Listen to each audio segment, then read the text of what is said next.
Managing them in special situations like neonates and pregnancy makes it all the more challenging. We have our next faculty to speak on thyroid disease in special situations, neonates and pregnancy, Dr. JAYANT KELWADE. Dr. JAYANT is an endocrinologist at Nagpur. He has various publications in national and international journals and is an investigator in clinical trials including multinational trials, DEVOTE and REAL. For this session, I invite Senior Pediatrician of Akola, Dr. Narendra Rathi, and Senior Pediatrician and IMA Akola President, Dr. Anup Kothari. Without wasting much time, I would just like to say one sentence that in last my 35 years of practice, till now we had a preoccupied things in our mind that neonates usually we have edema, prematurity, preterm babies we have edema, prematurity and other things. And we forget always to suspect hypothyroidism.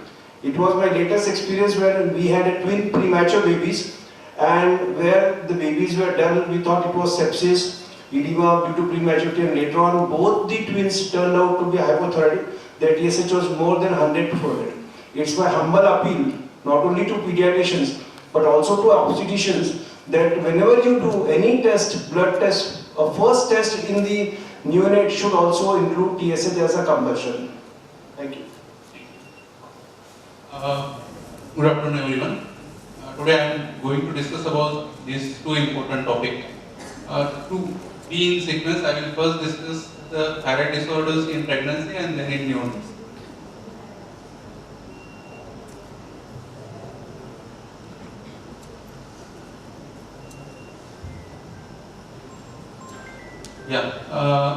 My talk will be based on these two important guidelines. The first one is 2017 guidelines, that is from the American Thyroid Association for Diagnosis and Management of Thyroid Disorders in Pregnancy, and the another one is for congenital hypothyroidism from European Society guidelines.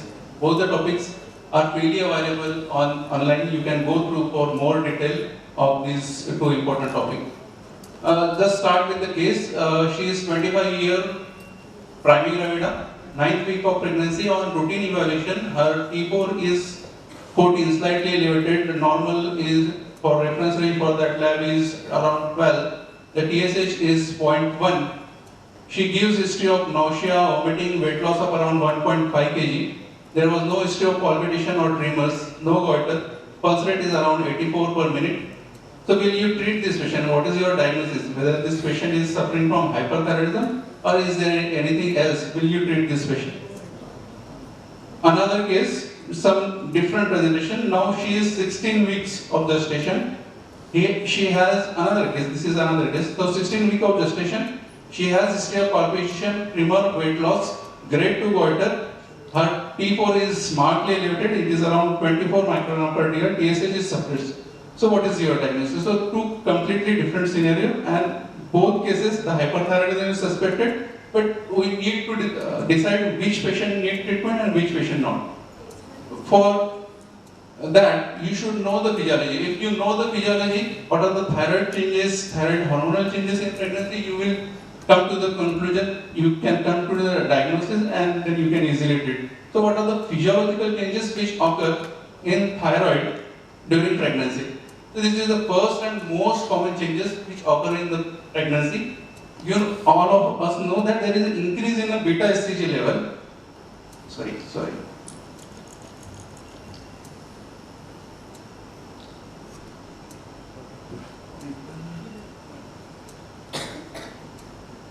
Yeah, so initially there is an increase in the beta HCG level. This beta HCG acts on the TSH receptor and causes increased T4 and T3 secretion, and that's why there is a suppression of the TSH in the first trimester. You can clearly see that TSH can go up to the 0.1 microinternational per ml in first trimester of the pregnancy. So that's why the guideline says the TSH cutoff is slightly lower, up to 0.1 is also normal for the pregnancy. And as the trimester advances, the beta HCG levels come down to the normal and the TSH start increasing to the normal level.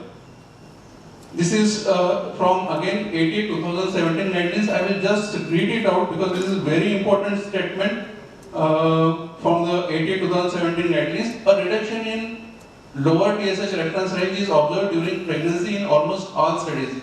In a small percentage of women, TSH can be undetectable. It can goes up to the 0.01 micro-international unit per liter, and it still represent a normal pregnancy.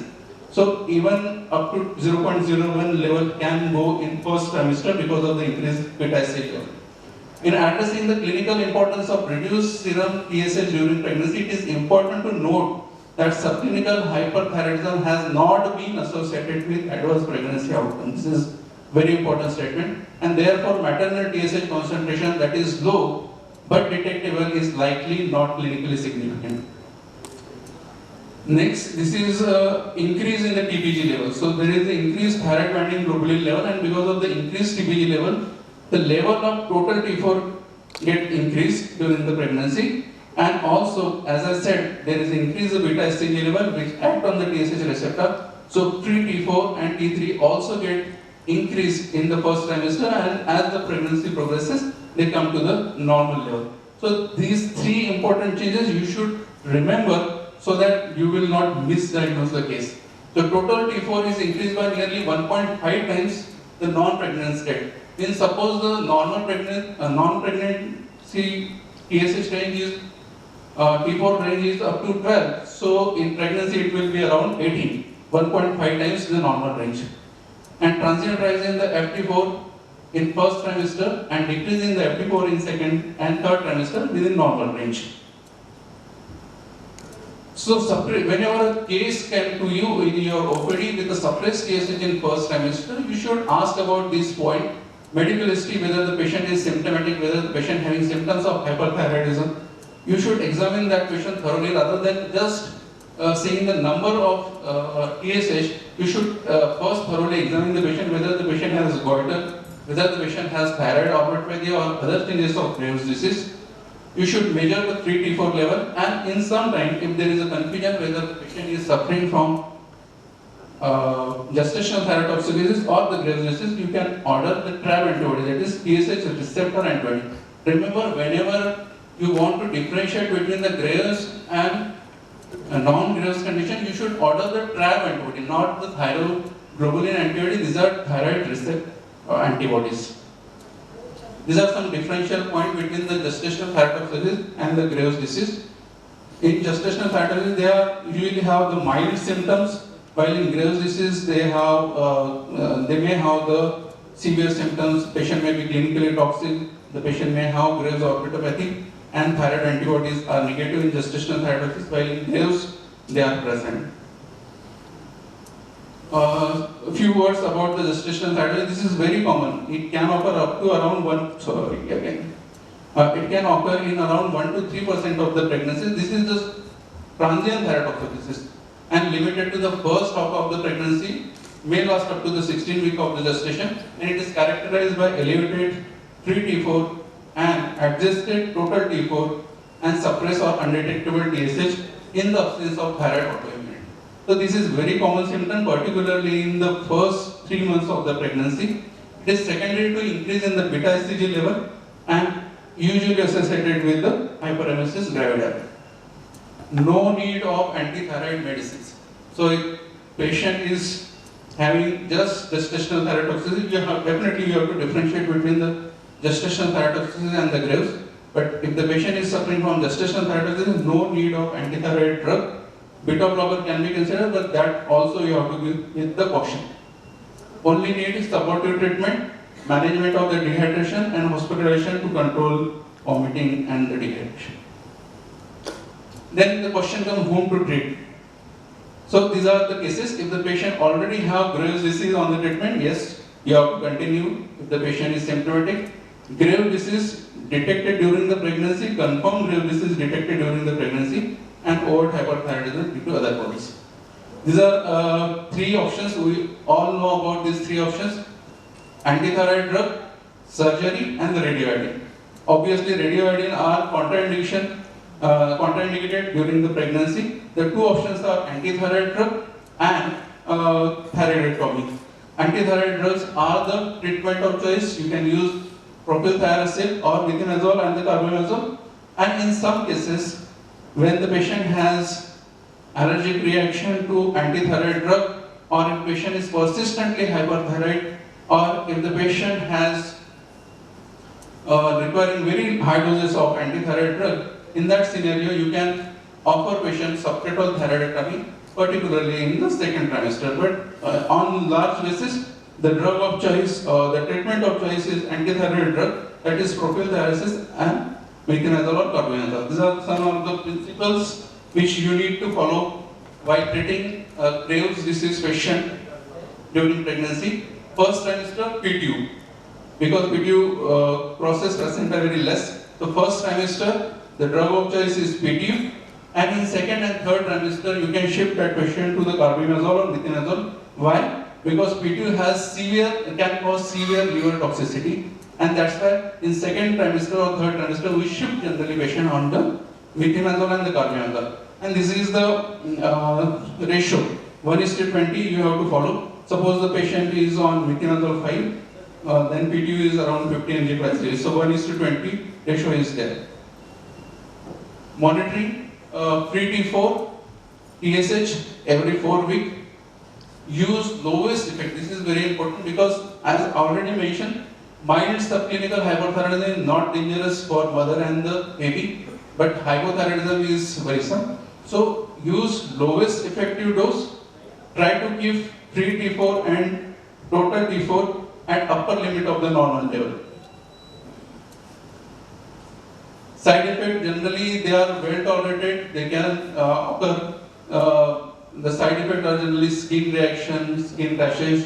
Severe side effects are very, very rare, like severe agranulocytosis occurring just 0.15% and liver failure in 0.1%. And in some cases, if the patient is on metronidazole or carbimazole in first trimester, embryopathy can occur, and in embryopathy, we have these stages. What is this? This is aplasia cutis, means there is no development of skin on the scalp region. So, metronidazole or carbimazole embryopathic changes, this is common, and 2 to 4% children can have, and the features are aplasia cutis, esophageal atresia, abdominal wall defect. Remember, even with PTU, the congenital abnormalities can occur, but these are very mild one, like primary facial or neck cyst and the urinary tract abnormalities. So let's move on to the another case. Now we are shifting from hyperthyroidism to the hypothyroidism. Now this is 24-year primary. These are very common cases in our day-to-day practice. 24-year primary gravida, 8th week of gestation, TSH is 3.5, and gynecologist refer to you for the management of the hypothyroidism. 34 is within normal range. There is no previous history of thyroid disorder, no goiter. Family history negative for thyroid disease.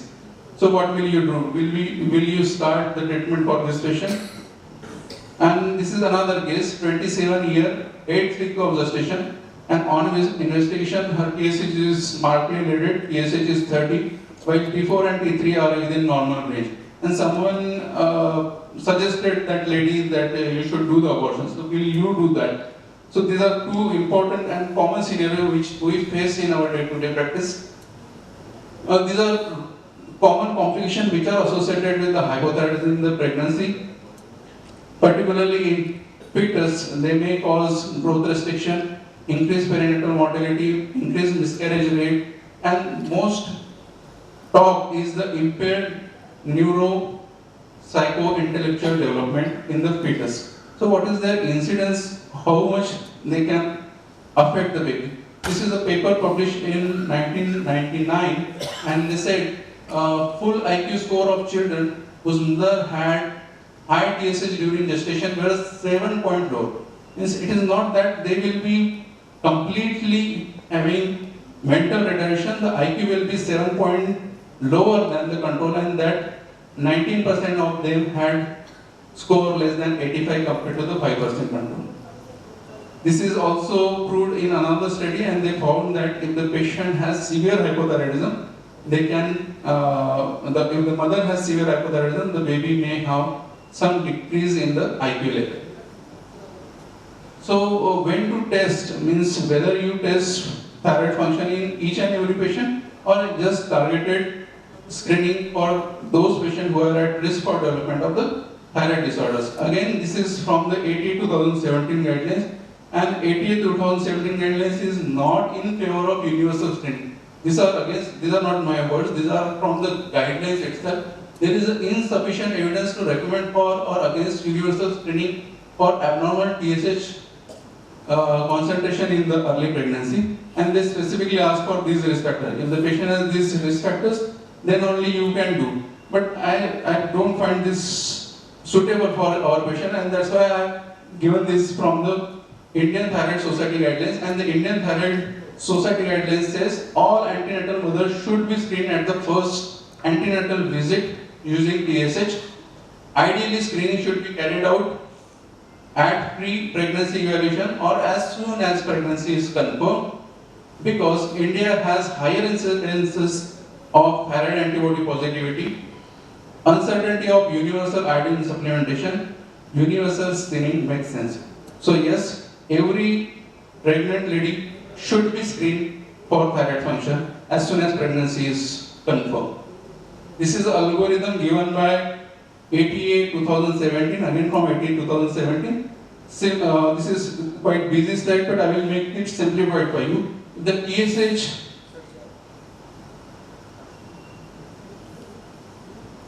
if the TSH is more than 10, no doubt you have to start on the treatment.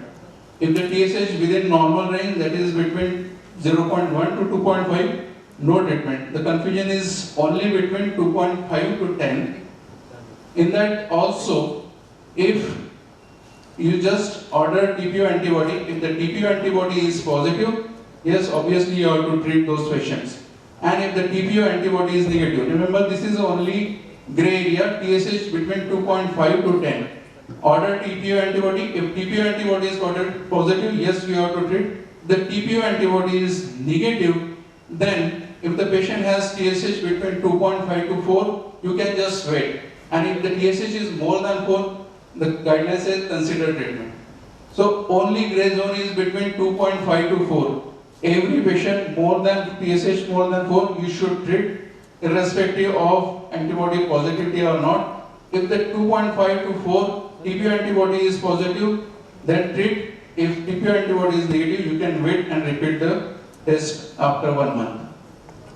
Treatment, hypothyroidism, this differ whether the patient is hypothyroid before pregnancy or hypothyroidism detected during the pregnancy. The first is hypothyroidism. If the patient is having hypothyroidism before the pregnancy, then you should increase the dose of levothyroxine by 20 to 30%. Means once the pregnancy is confirmed, because there is an increased requirement of thyroid during pregnancy, and that's why you should increase the dose by nearly 20 to 30% as the pregnancy confirmed. Obviously, you should first confirm that patient has normal thyroid function. And another simple method is you can administer 2 additional tablets on weekly basis. Hypothyroidism detected during pregnancy, I have already discussed this, that if the patient has old hypothyroidism, you have to correct as soon as possible. If the patient has subclinical hypothyroidism, that is between 2.5 to 10, then depend on the TPO antibody and the TSH level, and isolated hypothyroidism do not need treatment. Treatment with levothyroxine, target TSH is below 2.5, and monitoring, you should monitor more frequently, that is every 4th week. This case is now followed. Now the patient delivered, and since mother is hypothyroid, the newborn was tested on day 1 for the thyroid function with Gilchrist screening test, and the TSH was found to be 32. So what will you do? Means the mother is thyroid, patient was checked on day 1 itself, and the TSH is elevated. So whether this child is hypothyroid, and will you start directly on the treatment or not? This is question. These are questions. Whom to screen? This is most important. Whom to screen, when to screen, and the how to screen. As sir already mentioned, incidences are high, and these are preventable causes, preventable diseases. So you should screen each and every child. This should be universal screening. Every child should be screened on day 2 or 5 of life. It should not be day 1, because in initial period there is a surge of the TSH, and that's why every child should be checked either between day 2 or the 5. The first test is screening test with the filter paper test, and there are 3 strategies were mentioned. One is TSH, you can do the pre-T4 followed by TSH, and other is you can do both pre-T4 and the TSH. Most commonly we follow with the TSH values. These are from the guidelines again. If the screening test TSH is more than 40, this is screening test, filter paper test, if the TSH is more than 40, you can directly start on the treatment.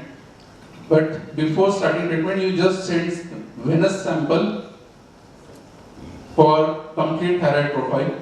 And if TSH is more than less than 40, you first confirm it by the venous sample, sending venous sample.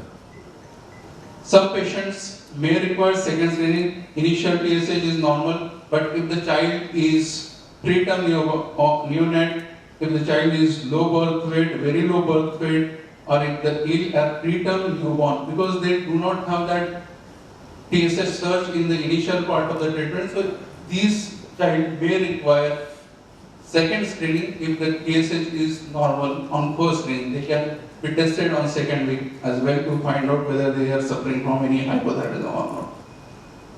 This is algorithm. The first one is screening test. If it is more than 40, directly start on the treatment. If the TSH is less than 40, venous test. Order for the free T4 and the TSH. If free T4 is low, straightforward, start on the treatment. If the TSH is more than 20, again start on the treatment. And if the TSH is between 6 to 20, there are 3 strategies are mentioned. First, you can directly start on the, you don't want to take risk, you can start on the treatment with the low dose of the thyroxine or the, depend on the weight of the patient. And then later on, you can follow those patients, and after 2 years of age, you can consider stopping the treatment.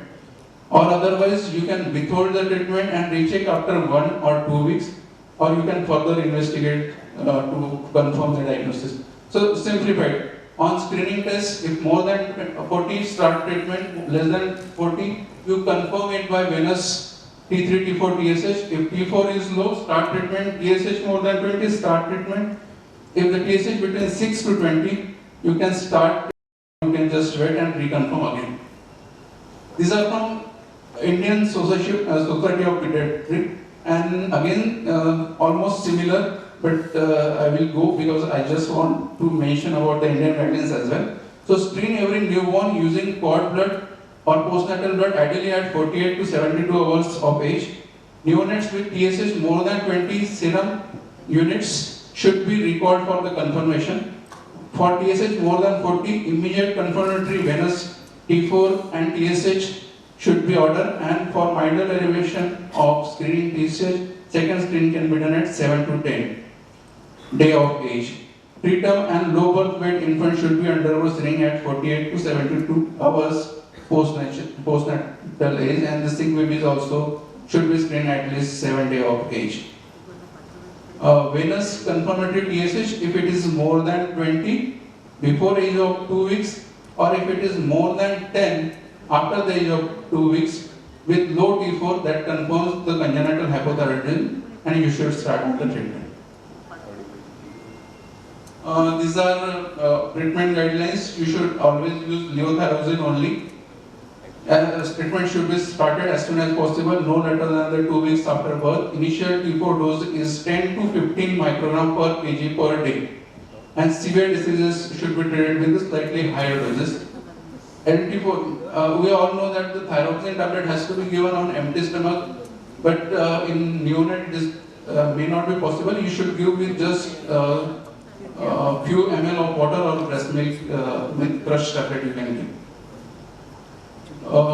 Then monitoring is most important. You should monitor this child with the pre-T4 and the TSH level. You should test 4 hours after last levothyroxine administration. TSH should be within normal range, and the free T4 should be at the upper half of the normal for the age. And if any changes from that, you can modify the dose. These are the follow-up. This is very important, how to monitor, how frequently you should monitor. So once you started on the treatment, first follow-up should be after 1 to 2 weeks. after the start of levothyroxine, and subsequent follow every 2 weeks until a complete normalization of TSH is achieved. And then thereafter you can check every 1 to 3 weeks. So till normalization of TSH, you should check every 2 weeks for that check. And re-evaluation, not in the infancy, you should re-evaluate at the age of 2 years. You can slightly decrease the dose of levothyroxine by 30% every 2 to 3 weeks, and then you can check if the TSH comes down below 10, then you can consider stopping the treatment. So to conclude, interpret the test with the knowledge of physiology. This is very important because thyroid function, if you know the physiology, you can diagnose the pathology. Thyroid function may vary with the sampling time, age, condition, and specific range, and the disease process. Early detection treatment of congenital hypothyroidism through neonatal screening prevent irreversible neuropsychiatric developmental delay, and screening for thyroid function in pregnancy and neonates should be introduced further. Thank you for your patience. Thank you, Dr. Jayant, for a very comprehensive talk. I think we have no representation here from the OBGY side. So if there are any questions from OBGY side, we can take them.